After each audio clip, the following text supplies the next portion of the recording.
여러분은 어떤 아픔을 가지고 살고 있나요? 저는 어릴 적에 불행해서 습관처럼 남의 눈치를 보는 행동을 합니다. 그래서 마음에도 없는 행동으로 칭찬을 받고 자랐죠. 그런 성격은 성인이 되어서도 바뀌지 않더군요. 저희 집에는 새엄마라고 하기도 뭐한 여자들이 번갈아 가며 들락거렸습니다. 엄마는 아버지의 바람기 때문에 결국 참다 못해 집을 나가버렸고 몇 년 후 이혼하고 엄마는 재혼하게 되었다고 하더군요. 아버지는 그런 엄마한테 보란듯이 도 많은 여자들을 집에 들였고 한 명도 아닌 여러 명을 번갈아 가며 만났어요. 그래서 동네에선 아버지의 행동 때문에 마을회관에서 사람들이 모여서 아버지뿐만 아니라 저희 할머니, 할아버지를 동네에서 쫓아내려고까지 했었습니다. 그러다 결국 버티다 동네에서 쫓겨나왔는데 아버지가 그동안 술이며 여자한테 당해서 재산이 없어서 단칸방에서 네 식구가 살았어요. 그러고 보면 할머니, 할아버지도 참 불쌍하세요. 저희 아버지 때문에 고생을 참 많이 하셨습니다. 참 말하기 뭐한 일도 있었는데 새벽이면 어김없이 들리는 이상한 소리에 저는 몇 번이고 눈을 뜨고 일어나려고 하면 할머니가 저를 꼭 안아주면서 토닥여 주셨어요. 제가 어느 정도 철이 들었을 때 그 소리가 아버지와 아버지 애인의 비밀스러운 소리라는 걸 알게 되었네요. 학교에서 배운 성교육으로 알게 되면서 둘 다 너무 짐승스럽고 더럽고 예의 없고 별 생각을 다 했던 것 같습니다. 남녀 간의 사랑이라는 것도 때와 장소까지 따라주어야 아름답지 이건 아니었어요. 방 한 칸에 커튼 하나 사이로 그런 짓을 했으니 말 다 한 것 같아요. 그런데 아버지가 언젠가부터 달라지시더니 제가 많이 컸다고 생각했는지 그런 행동을 멈추시더니 이사까지 해서 저를 위한 공부방을 만들어주고 아버지는 할머니, 할아버지와 자더군요. 그 이후론 별 문제가 없었고 세월이 흘러 이사도 하고 돈도 어느 정도 모이게 되었어요. 아버지가 술 끊고 여자 끊으니 살림은 몰라보게 나아졌어요. 지금도 왜 아버지가 변한 것인지는 안 물어봤네요. 저희 할머니, 할아버지도 쉬지 않으시고 가정의 보탬이 되려고 폐지도 주고 했습니다. 그런데 바람은 죽을 때까지 못 고친다는 말 있잖아요. 저희 아버지를 두고 한 말 같네요. 아버지는 제가 대학을 가고 나서부터 슬슬 바람기가 다시 도지더니 여자를 만나러 다니기 시작했어요.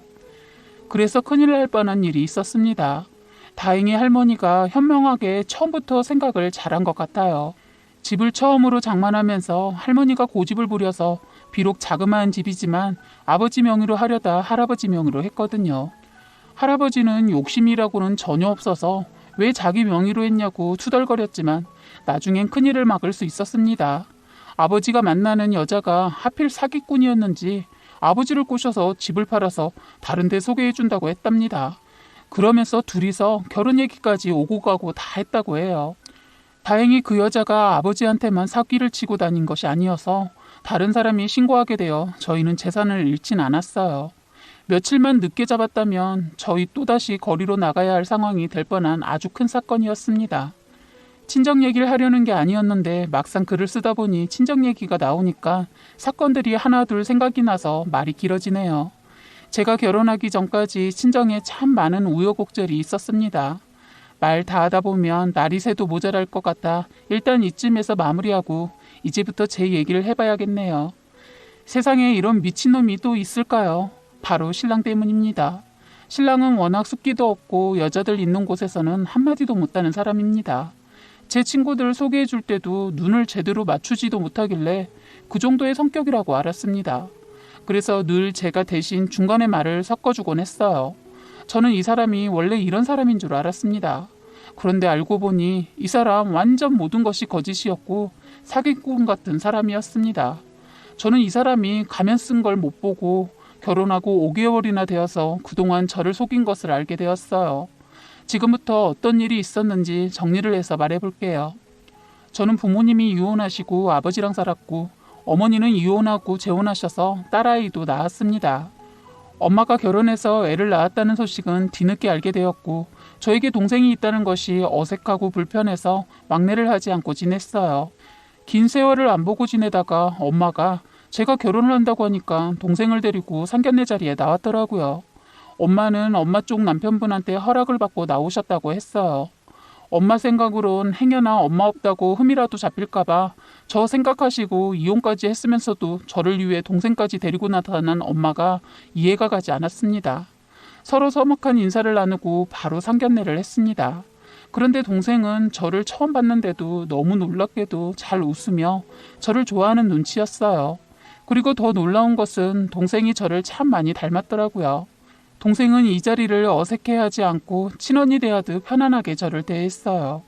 되려 동생이 언니 같았어요. 그런데 문제는 저희 둘의 문제는 없었는데 신랑놈이 엄청난 일을 벌인 겁니다. 이 사람은 저를 속이고 나쁜 짓을 하기 위해 아주 친밀하게 계획을 다 세웠더군요. 이 사람이 대단한 사람이었다는 것을 알고 피가 거꾸로 섰는 줄 알았습니다. 요즘 모 연예인이 학교 폭력으로 언론에서 떠들썩 하잖아요. 바로 이 사람도 그런 사람이었어요. 여자 밝히고 그리고 학폭에 친구의 애인 뺏기 등 이 사람의 이력이 입이 떡 벌어질 정도이더군요. 학창시절 모범생으로 잔소리할 일 없다고 말했던 시어머니의 말도 다 거짓이었어요. 이 사람은 학창시절 엄청나게 떠들썩하게 놀았고 여자도 한둘이 아니었다고 하더군요. 그런데 더 화가 나는 것은 제가 보는 눈이 그거밖에 안 되는지 어떻게 골라도 만나도 딱 저희 아버지와 똑같은 사람을 만났다는 게 너무 화가 났습니다. 여자 좋아하는 거, 그리고 술 좋아하고 노는 거 좋아하고 남의 것이 자기인 것 양 함부로 뺏고 탐내는 것, 이런 게 너무 똑같아서 화가 났어요. 아버지 같은 사람은 절대 만나지 않을 거라고 다짐하고 다짐했는데 어떻게 이럴 수가 있었는지 미치겠더군요. 이 사람 대학도 간신히 들어가서 결국 못 버티고 휴학을 하고 놀고 먹고 있다가 부모가 빽이 있어서 그 빽 믿고 시아버지 회사 낙하산으로 들어가 일 조금 배우더니 꼴에 사업을 한다고 하도 난리를 쳐서 겨우 작은 회사 하나 차려주었다고 하더군요. 그런데 우습게 생각하고 도전한 회사는 바로 부도가 나서 망했다고 해요. 그런데 거기에서 그치지 않고 또 사업 자금을 이번엔 시어머니한테 말해서 시어머니가 겁도 없이 집을 담보로 대출을 받고 여기저기 돈을 끌어다 그것도 아주 크게 사업체를 차려주었다네요. 이 사람 일을 디테일하게 배우지 못해서 얼마 안 되었어서 회사 문을 또 닫게 되었다고 하더군요. 아버님께 숨겨서 더 큰 부도까지 당하는 바람에 재산 날려서 결국 시부모님들 이혼까지 하게 되었다고 들었습니다. 저는 처음 이 사람을 만났을 때는 그냥 어머니하고만 사는 외동 아들인 줄 알았는데 알고 보니 동생도 둘이나 있고 누나는 하나 있다고 들었어요. 나머지 형제들은 아버지랑 살고 있고 신랑만 아버님이 버렸다고 해요. 하도 사고를 치고 하니까 다른 자식들한테 영향을 미친다고 없는 자식으로 친다고 사고친 어머니랑 신랑을 버렸다네요. 이 엄청난 사실을 나중에 알게 되었습니다. 더 기가 막힌 것은 결혼식 때 아버님도 형제들도 참석하지 않아서 더 몰랐어요. 사기 결혼 말로만 들었지 이렇게 대놓고 사기를 쳤는데도 어처구니 없게도 그 자리에서 속고 말았네요. 저는 이 모든 사실을 숨긴 놈과 연애를 했고 결혼까지 했습니다. 연애 기간이 너무 짧았던 것도 지금은 후회가 되지만 사실 거짓을 숨기려면 기간은 그리 중요하지 않는 것 같기도 해요. 속이려 하고 덤벼드는 사람한테는 못 당하겠더군요. 너무 따뜻하고 순진했던 사람이라 더 끌리고 안아주고 싶었고 저 또한 기대고 싶었습니다. 그래서 결혼도 빨리 한 것이고요. 제가 신랑을 선택한 것 중에 1순위는 술도 안 먹고 성실하고 착해서였습니다. 할머니 할아버지한테도 잘해서 그걸 좋게 봤는데 그것 또한 쇼였습니다. 모든 상황을 적절하게 거짓으로 모면하고 포장을 잘했어요. 신랑은 지금까지 여자를 아예 만나지 않은 것은 아니라고 솔직하게 말하더군요. 몇몇을 만나봤지만 이렇게 결혼하고 싶은 여자는 처음이라고 하더라고요. 그런 말에 솔직하다고 믿었고 여러 면에서 좋은 면만 봐왔기에 결혼을 했습니다. 저희 결혼은 그냥 가족만 모여서 간단하게 소규모의 결혼식을 했기 때문에 그래서 충분히 저를 속일 수 있었을 거예요. 일가 친척 부르지 않고 코로나로 인해 친구들과 지인 몇 명만 불렀거든요. 이게 문제이기도 했고 더군다나 아버지도 부르지 않는 거 보면 자기가 사기친 거 들통날까봐 아버지한테도 알리지 않고 비밀리에 결혼을 한 거였던 거죠. 그리고 결혼식에 참석한 2명의 남자가 있었는데 친구인지 알았는데 알고 보니 일일 알바를 썼더라고요. 결혼식도 하지 말고 그냥 살림을 차릴까도 고민하다 나중에 후회할까봐 작지만 의미있게 소규모로 했는데 저는 이 사람이 사기를 치고 있다고 생각이 들지 않았어요. 그곳에 모인 모든 분들이 정말 거짓으로 보이지 않았거든요. 그러니 더 의심의 여지가 없었습니다. 그리고 나서 결혼 3개월이 지나고 혼인신고도 했습니다. 그런 다음 바로 임신을 하게 되었는데 그때부터 신랑의 행동이 누가 봐도 이상하다고 느낄 정도의 행동들을 하는 거예요. 평소에 일 끝나면 바로 집으로 왔던 신랑은 자꾸 약속이 있다며 집에 늦게 오기 시작했습니다. 신랑과 저희 아이를 위해 태교라는 것은 상상도 못했어요. 같이 음악 듣거나 얘기 좀 하자고 하면 늘 바쁘다 피곤하다였습니다. 호르몬 때문인지 저는 자꾸 울게 되었고 제가 꿈꿔왔던 결혼 생활이 아닌 거예요. 그러던 어느 날 동생이 전화가 왔어요. 이놈이 본색이 드러나기 시작한 시기입니다. 언니 난데 형부 좀 이상해. 자꾸 나한테 시간 있냐고 하면서 자꾸 같이 술 한잔 하자고 하는데 둘이 문제 있어? 아기도 임신해서 사이가 더 좋을 거라 생각했는데 아니야? 저번에도 말도 없이 회사 앞으로 와서 형부가 고민이 있다고 해서 같이 밥 먹고 언니한테 전화하겠다고 하니까 우리 만난 거 비밀로 해달라고 하는 거야. 이건 아닌 것 같아서 전화했어. 전화를 받으면서 많은 생각이 스쳐 지나갔어요. 그냥 저도 모르게 설마 아버지처럼 이 사람이 바람기가 있나 했습니다. 아닐 거라고 머리를 흔들고 다시 생각했어요. 아니야. 정말 말 못할 무슨 일이 있을 거야. 너무 멀리 가지 말자라고 마음먹고 저는 동생한테 말해주어서 고맙다고 말을 전하고 다신 단둘이서 밥도 먹지 말고 술도 먹지 말라고 했어요. 왜 그랬는지 저도 모르게 무슨 촉이라는 게 왔으니까요. 그런데 저한테 동생이 전화한 날 또다시 이 사람이 동생을 찾아갔답니다. 제 동생은 워낙 글래머하고 몸매도 좋고 예쁜데 아직 애인도 없고 일에만 빠져 살고 있습니다. 그 새끼가 이런 제 동생을 두고 가만히 있을 놈이 아니었던 거죠. 제가 상견례 이후 동생과 계속 연락을 하고 있으니까 없던 처제가 생겨서인지 좋아하고 자꾸 관심을 가지면서 이것저것 저한테 물어본 적이 있었는데 꿍꿍이가 있었던 거였어요. 동생이 울고불고 전화해서 한다는 말이 언니 형부 이상한 사람 아니야? 언니가 임신하고 있어서 이런 말 안 하려고 했는데 이건 아닌 것 같아. 형부가 나를 대뜸 안고 입에 입맞춤을 했어. 그 개자식이. 못하는 짓이냐고 뺨을 한 대 갈겼더니 한다는 소리가 언니 죽는 꼴 보고 싶지 않으면 오늘 일 이르든지 말든지 하라고 협박을 하는 거야. 내가 그랬잖아. 둘이 밥도 먹지 말고 술도 먹지 말라고.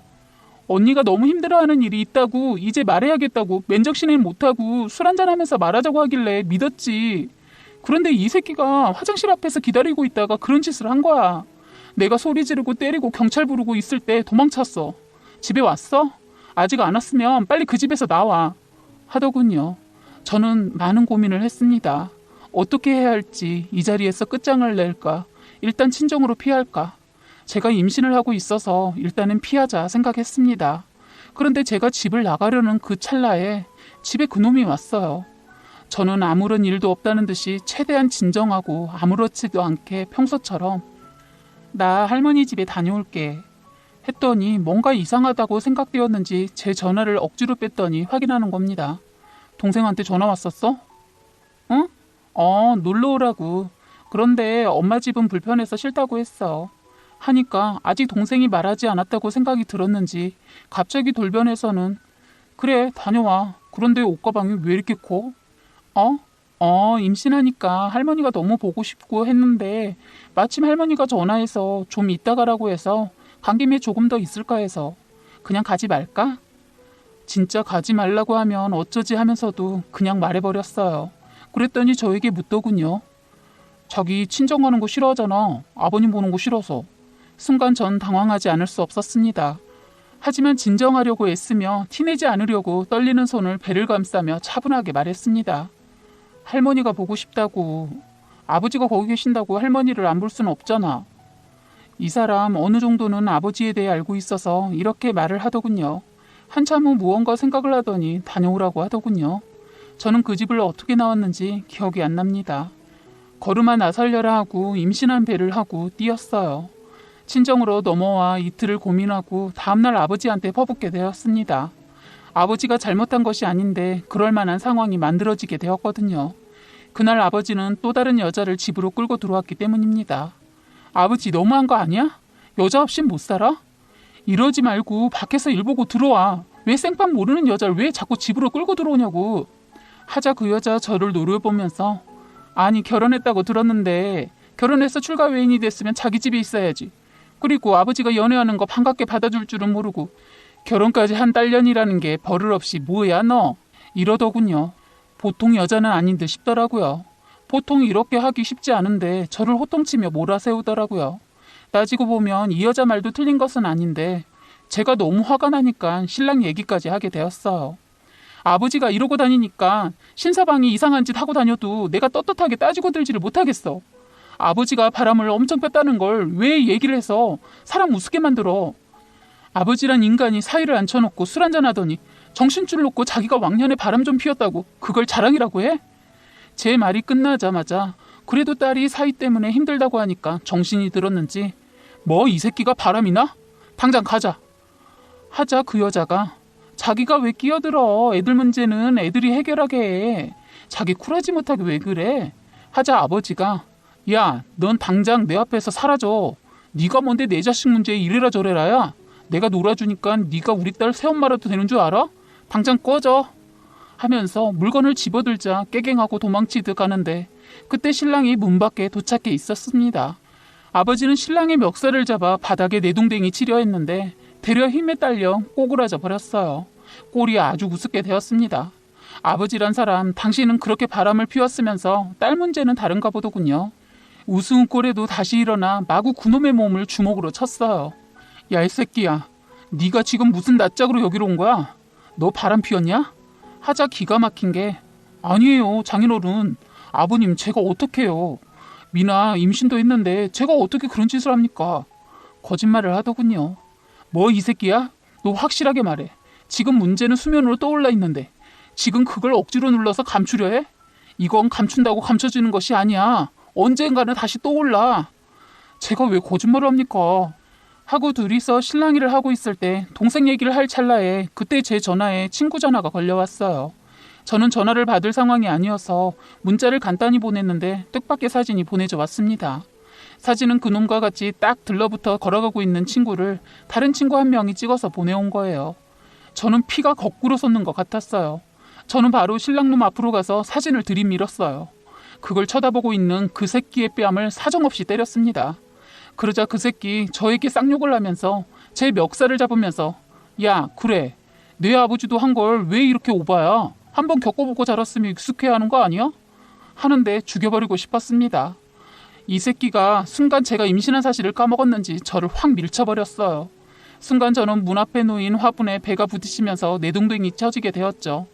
순간 할아버지 할머니 놀라셔서 할아버지가 베란다에 가더니 망치를 들고 나와 그놈 발쪽을 사정없이 내리쳤습니다. 놀랐는지 순식간에 발을 맞은 줄 알고 그놈이 주저앉아 자기 발을 살피더군요. 그 꼴이 기가 막혔습니다. 할아버지는 벽을 망치로 치면서 너 이 망치로 죽고 싶지 않으면 당장 이혼하라고 하셨어요. 할머니도 화가 잔뜩 나서는 고양이 똥모래를 그놈한테 확 부어버렸어요. 고양이 털 알레르기가 있는 이놈은 재채기를 연신하면서 문을 열고 나갔는데 그 상황에서도 문 밖에서 찌그리고 있길래 더 화가 나신 할머니는 분이 풀리지 않았는지 변기물을 퍼와서 확 끼얹었어요. 아버지도 한마디 하고 문을 닫았습니다. 너 같은 새끼는 너무 비겁한 거 알아? 가족과 친구는 건드린 거 아니다. 내가 그동안 잘 산 것은 아니지만 너 같은 쓰레기는 벌을 받아야 해. 그리고 내 딸 옆에는 든든한 가족이 있다는 거 잊지 마라. 아버지가 저렇게까지 말할 자격이 있는지 모르겠지만 일단 가족과 친구는 안 건드리셨으니까 수긍이 되더군요. 그 상황에 너무 정신이 없어서 동생 얘기는 하지도 못했네요. 그런데 아버지는 바람을 핀 것에 대해 너무 당당한 모습에 황당했습니다. 저는 그놈이 가고 나서 배가 살살 아팠는데 자고 일어나니까 조금 통증이 좋아져서 병원을 찾지 않았어요. 어떻게 보면 그럴 겨를이 없기도 했습니다. 그 일 이후로 시어머니 전화해서 따지고 들면서 결혼식의 거짓된 내막도 더 많이 알게 되었지요. 모든 것이 거짓이었다는 것을요. 다음날 시어머니 자기가 잘못했다고 앞으로 밝혀질 일 그냥 다 말한다며 얘기해 주셔서 그때 다 까발려져서 더 많이 알게 되었어요. 이 사람 완전 개날라리에 깡패였다는 것도요. 속을 하도 썩여서 마음 고생하다가 결혼한다는 말 듣고 이제 속 차린 것 같아 너무 좋았는데 하면서 횡설수설하다가 결혼까지 해서 애도 있는데 다시 생각해봐라 하시면서 우시더군요. 그러면서 아가 네가 잡아줘야 한다 하면서 저한테 빌다가 욕하다가 하던 시어머니 덕분에 정리하는데 더 깔끔하게 미련 없이 하게 되었어요. 그런데 아쉽게도 이혼 준비하면서 배가 더 아프기 시작해서 병원을 들렀는데 아기가 이미 잘못된 지가 좀 되었다고 하더군요. 그렇게 저는 아기를 보내고 이 새끼도 제 인생에서 완전 지웠습니다. 이혼할 때 동생한테 나쁜 짓 한 거 가게 CCTV에서 찾아서 성추행에 공갈 협박에 벌 제대로 주었네요. 지금은 가게 하나 차려서 동생과 함께 일하고 있습니다. 저는 동생한테 너무 고맙고 미안해요. 그 미친 새끼한테 그런 짓을 당하게 한 것과 고마운 것은 용기 내서 속으로 감추지 않고 말해준 것에 대해 너무 고맙고 감사할 따름입니다. 이제 결혼보다는 앞날을 생각하며 행복해지려고 노력하고 있습니다. 옆에서 동생이 많은 힘이 되어주고 있어요. 여러분도 고민이 있다면 너무 숨기려 하지 말고 꺼내보세요. 한결 나아지실 겁니다. 여러분은 소중하니까요. 이제 저는 죽고 싶지 않습니다. 열심히 살아가도록 많이 응원해주세요. 지금까지 제 사연을 들어주셔서 감사합니다. 지금까지 여러분의 소중한 사연을 읽어드리는 해바라기 사연방이었습니다. 구독과 좋아요, 알림 설정 부탁드리겠습니다.